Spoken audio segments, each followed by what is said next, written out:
कहा जाता है कि योजना तो मनुष्य बनाता है, परंतु उसे क्रिया रूप में परिणित ईश्वर ही करते हैं। हमने भी कश्मीर जाने का प्रोग्राम बनाया, कहाँ ठहरना था पता ही नहीं है। हमारी परंपरा के एक साधक थे जो जम्मू में रहते थे, पाकिस्तान की बॉर्डर पर रहते थे। वे हमारी परंपरा के राधा कृष्ण स्वामी जी महाराज जी के रिश्तेदार थे, परंतु इस बार बहुत प्रयासों के बावजूद भी उनसे संपर्क स्थापित नहीं हो रहा था, जबकि वे कई बार हमें बुला चुके थे। फिर भी हमने कश्मीर जाने का प्रोग्राम बना ही लिया। मेरे साथ चलने के लिए मेरी 2 साधक बहनें भी तैयार हुईं।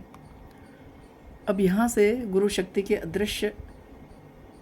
की या अदृश्य महात्माओं की शक्ति अथवा ईश्वरीय शक्ति की लीला प्रारंभ होती है।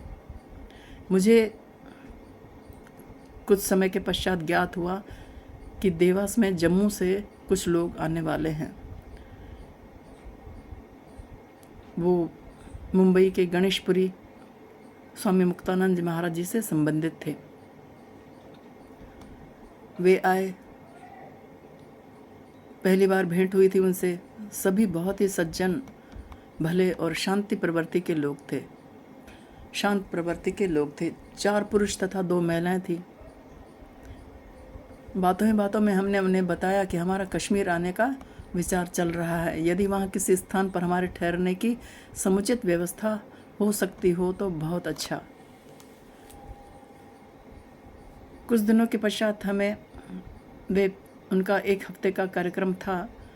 कुछ दिनों के पश्चात मुझे ज्ञात हुआ कि जितने लोग यहाँ पर आए हैं, 4 पुरुष थे, उनमें से एक कोई महापुरुष हैं। मुझे बहुत ही जिज्ञासा हुई जानने की, क्योंकि सभी सिविल ड्रेस में थे। मैंने हमारे मठाधीश को पूछा, आप हमें बताएं कि कौन इसमें महापुरुष हैं। तो उन्होंने संकेत किया कि ये महापुरुष हैं। अब मेरी विशेष दृष्टि उन्हीं महापुरुष पर लगी रही। जब मैंने उन्हें बताया कि हमारा कश्मीर आने का प्रोग्राम बन रहा है, कार्यक्रम बन चुका है, हम वहाँ आएंगे, हमारे ठहरने की समुचित व्यवस्था हो जाए तो बहुत अच्छा। चूँकि हम तीनों ही महिलाएं थीं, इसलिए हमारी सुरक्षा का विचार हमारे मन में आना स्वाभाविक ही था। यह सुनकर वे बड़े प्रसन्न हुए।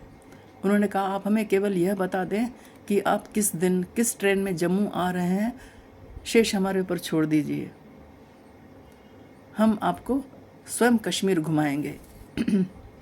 मैंने उनसे कहा, हमको लल माता के दर्शन करने हैं, लल माता के स्थान के दर्शन करने हैं, उनकी समाधि के दर्शन करने हैं, और जहाँ जहाँ लल माता ने क्रियाकलाप किए थे उन स्थानों के दर्शन करने हैं। कहाँ उनका मायका था, कहाँ उनका ससुराल था।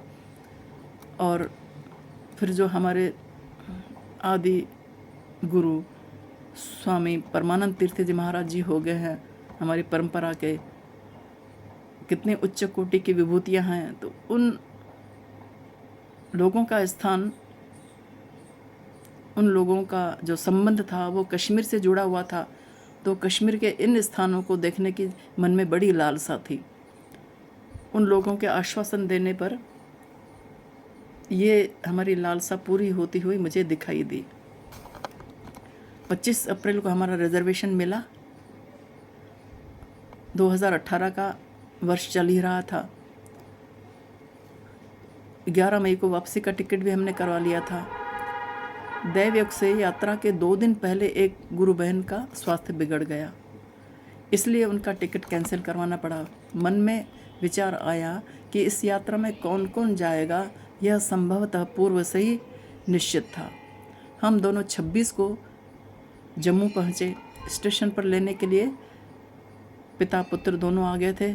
उनके घर हमें जाना था। घर पहुंचकर आभास हुआ कि वे हर तरह से संपन्न, सुशील तथा अध्यात्म से जुड़े हुए थे। सर्व सुविधा युक्त 2 कमरों में हमारे रहने की व्यवस्था की गई थी। उनके स्वयं के निवास का हर कमरा मुझे साधन कक्ष सा लग रहा था। प्रत्येक कमरे में संत महात्माओं, देवी देवताओं के चित्र लगे हुए थे। पूज्य स्वामी विष्णु तीर्थ महाराज एवं पूज्य गुरुदेव स्वामी सोम तीर्थ महाराज जी का चित्र भी उनके साधन कक्ष में लगा हुआ दिखा तो मन बड़ा प्रसन्न हो गया। उनका खान पान भी बड़ा सात्विक था। एक कक्ष विशेष था जिसमें अधिकतर वे एक सिद्ध पुरुष महापुरुष आकर ठहरते थे। परिवार के सभी सदस्य उन महापुरुष को बहुत मानते थे। सौभाग्य से हमें भी उनका आशीर्वाद मिल गया। संतों की लीला बड़ी न्यारी होती है। वे स्वयं को छुपा कर रखना चाहते हैं। सिद्धियों के स्वामी होते हुए भी अनजान से बने रहते हैं।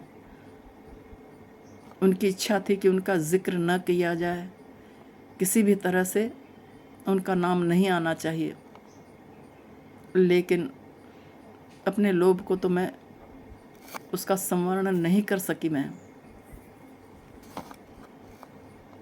परंतु सिद्धियों के स्वामी होते हुए भी अनजान से वे बने रहते हैं। संसार में उजागर होना ही नहीं चाहते। कब तथा किस पर उनकी कृपा दृष्टि पड़ जाए पता ही नहीं चलता। समस्त शास्त्रों में सत्संग की बड़ी महिमा गाई गई है। उच्च कोटि के संत तथा ईश्वर में कोई भेद नहीं होता।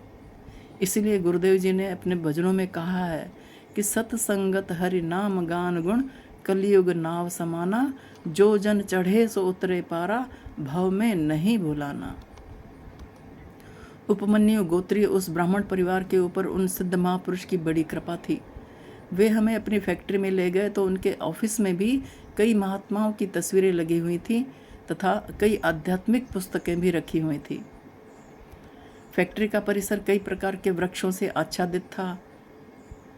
एक और छोटी सी यज्ञशाला भी थी जिसमें वे महापुरुष कभी कभी आकर यज्ञ हवन किया करते थे। ऐसा लग रहा था मानो हम किसी फैक्ट्री में नहीं अभी तो किसी आश्रम में आ गए हैं। वहाँ बड़ी शांति मिल रही थी। हमारे प्रथम दर्शन माता वैष्णो देवी के हुए।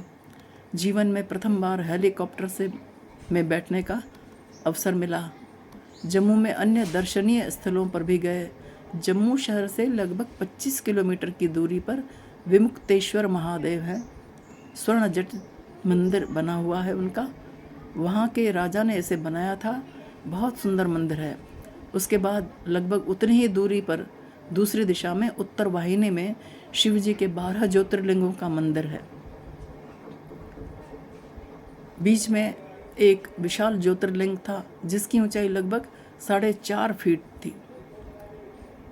साथ में श्री राम जी का दरबार लगा हुआ था। दर्शन करके मन बड़ा ही आनंदित हो उठा। उसके पश्चात पुनः 20-25 किलोमीटर की दूरी पर मंडल शिव मंदिर था, जहाँ थोड़ी ऊंचाई पर लगभग 25 सीढ़ियाँ चढ़ने के पश्चात शिवजी एक कुंड में स्थित थे। उस कुंड का पानी कभी सूखता नहीं था। नीचे गुप्त गंगा बह रही थी। उसे गुप्त गंगा क्यों कहते हैं? इसलिए क्योंकि उसका पानी दिखाई नहीं देता। उसके ऊपर सूखी रेत है, किंतु एक अंगुल रेत को कुरेदने से ही उनमें से जल निकल आता है। हमने स्वयं अपने हाथों की उंगली से जल निकाल कर देखा। उसके ऊपर से भारी वाहन भी बिना किसी अवरोध के आ जा रहे थे। इसके अतिरिक्त एक और विस्मय की बात थी कि गुप्त गंगा के एक ओर चिताएं जलाई जाती थीं। इस कार्य के लिए वहाँ कहीं और शमशान घाट नहीं बना हुआ था। गुप्त गंगा के किनारे पर ही वे अंतिम क्रियाएं करते थे। अग्नि संस्कार के पश्चात अस्थियों को वहीं पर एक छोटा सा गड्ढा खोदकर उसमें दबा देते थे। दूसरे दिन जब वो आकर देखते थे तो वे अस्थियां गायब हो जाती थीं, नहीं मिलती थी, गुप्त गंगा में समा जाती थी। देखकर बड़ा ही आश्चर्य हुआ। उसके लगभग 15-20 किलोमीटर की दूरी पर सुरिनसर नाम का एक तालाब है जो पांडवों का बनाया हुआ है। छोटी बड़ी मछलियां हैं, आटा खाती हैं, लोग आटा देते हैं। प्यास लगने पर अर्जुन ने अपने बाण से पृथ्वी में से पानी निकाला था। इसके अतिरिक्त जम्मू शहर में स्थित बाबे वाली माता है, उनके दर्शन किए। पंचवक्त्र शिव मंदिर है, चांदी का बना हुआ था, जिसमें चांदी के सिक्के जड़े हुए थे। शहर में स्थित रघुनाथ मंदिर था, बहुत प्रसिद्ध मंदिर था, जहाँ 33 कोटि देवताओं की प्रतिमाएं स्थित थी। एक विशाल शिवलिंग के अतिरिक्त एक बहुत ही सुंदर स्फटिक शिवलिंग था, जिनका दूध से अभिषेक करने पर उनकी पीछे की ओर बहुत ही स्पष्ट शुभ्र अर्धचंद्र का दर्शन होता था। राजा रणवीर सिंह जी ने उन मंदिरों का निर्माण करवाया था। जम्मू में ही एक और शिव मंदिर राजा रणवीर सिंह जी ने बनवाया था, उन्हीं के नाम से था, जहां राजा की विशाल प्रतिमा स्थित थी। मंदिर में प्रवेश करते ही बाईं ओर दीवार पर उनकी एक बड़ी तस्वीर लगी हुई थी। उस चित्र को देखकर मुझे बड़ा आश्चर्य हुआ, क्योंकि जो सिद्ध महापुरुष साधक के घर पर आते थे, उनकी मुखाकृति राजा की मुखाकृति से बहुत मिलती थी। ईश्वर की लीला बड़ी विचित्र है, उनकी था पाना असंभव है। हम पीर खो नामक मंदिर का दर्शन करने गए, जो नाथ संप्रदाय का मंदिर था और शहर से बाहर की ओर था। शिवजी के मंदिर में जाने के लिए नीचे की ओर सीढ़ियाँ गई हुई थी। शिवलिंग के ठीक पीछे एक गुफा है जो बंद है। कहते हैं यह गुफा अमरनाथ तक गई हुई है। यहाँ गुरु गोरखनाथ का स्थान है।